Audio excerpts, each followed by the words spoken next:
and that's when fruiting occurs. So maybe Eddie is on to something here. Did Eddie unlock the secret code?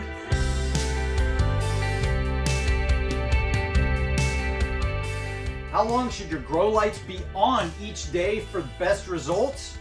Let's talk about it. So Figgy Ed and I have been going back and forth about these lights a little bit, not a whole lot, but a little bit. I think I'm going back and forth more about it in my brain than anything, but I told you guys in the past, I've always kept these lights on for 14 hours a day. Well, I recently did some research on this to figure out exactly how much daylight do we get in my area in the middle of summer, because that would best help me understand what these outdoor trees are getting around my area and what they're thriving in. Well, I dug into it this morning a little bit, and what I found actually shocked me, because for some reason I was always under the impression that 14 and a half hours per day was the amount of daylight we had in the middle of summer here in my area, and I was wrong about that. It's actually 16 or almost 16 hours a day, so we get a ton of daylight up here in the northern regions of the United States, and up into Canada it's going to be even more during the summertime. But in the wintertime it drops down quite a bit, and I was shocked by that one too. In the wintertime in our area, we drop down all the way to just over 8 hours a day of sunlight. So not hardly anything at all, not enough to grow plants. So I've always kept these lights on for 14 hours a day. But I recently talked with Eddie, and he said he does his for 12 hours a day, and that led me to go, well, what's the actual right way to do it? Well, I think we're going to have to defer to Eddie at this point, because the guy's got like several years of indoor growing under his belt, and he's got the bricks reader right there, and he knows exactly how good the figs are that he's growing indoors under 12 hours of light. So there's our test, really. So as I told you in a previous video, I am going to be turning these lights down to 12 hours a day just to save on the electric bill. However, this brings me to another thought, and it got me kind of excited. Could we get better results than Eddie even? No, don't worry, buddy. I'm not trying to top you here. You're the master at this. But could we get even better results if we mimic the outdoor lighting? He has kind of shown in his videos that he goes through a long period of time, and eventually these figs just kind of taper off and they don't produce as much. And I think he's kind of asking questions, hey, do they need a dormancy period? Do I need to kind of shut them down for a short period of time before I bring them back up to par and get them growing good again? Well, what if we were able to do something like this in a warm grow room where we just shut them down for a couple weeks? I think these things only need a cold period for like 7 to 10 days, something like that, or even less, in order to get the amount of cold hours that they need to produce good fruit.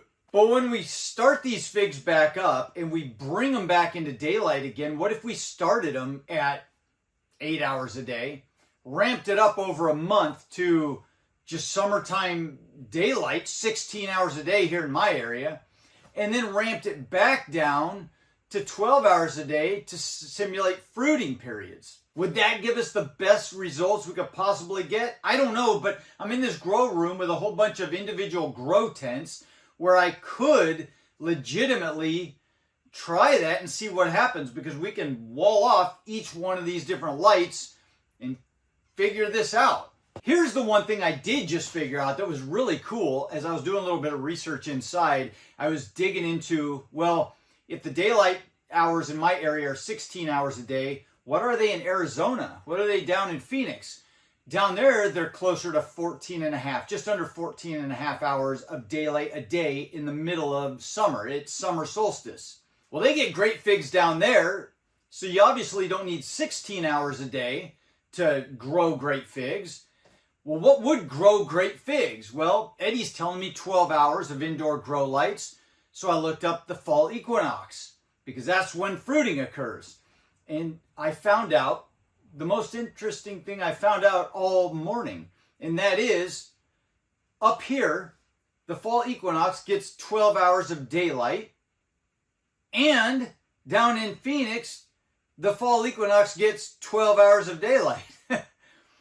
Which makes a lot of sense, because the sun is starting to move its way back down south. It's probably split between the middle of where it needs to be to hit that 12 hours on both ends of the spectrum. Why does this matter to us though. Because all over this country, or all over the whole northern hemisphere, and this would work in reverse in the southern hemisphere, the number of daylight hours is pretty consistent throughout the hemispheres. I mean, there's a little bit of fudging room within minutes, but it's very consistently around 12 hours per day with the fall equinox. And that's when fruiting occurs.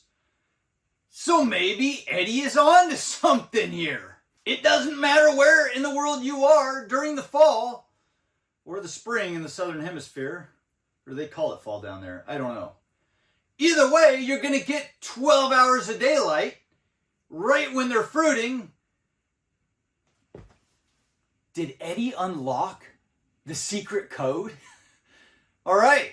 So in the meantime, before we get on to any crazy tests with different hours of lighting at different times and all this crazy stuff, I need to prove all this in my own grow room because I've got my own struggles. I've got watering struggles. I've got pest struggles. I'm trying to get this thing going, and I don't have 2 years under my belt inside a grow room like Eddie does. So I'm going to turn all my stuff down to 12 hours. All my grow lights are going to 12 hours here.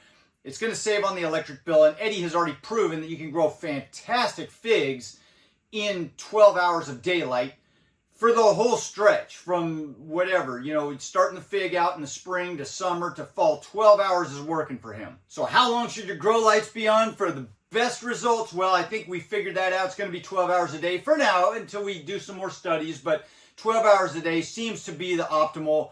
So that's what we're going to go with. So I hope you guys made something out of all of that mumbo jumbo. If you did, you know what to do. Hit the like button. Subscribe if you want to follow along. Have a fantastic week, and I'll see you in the next video. Adios.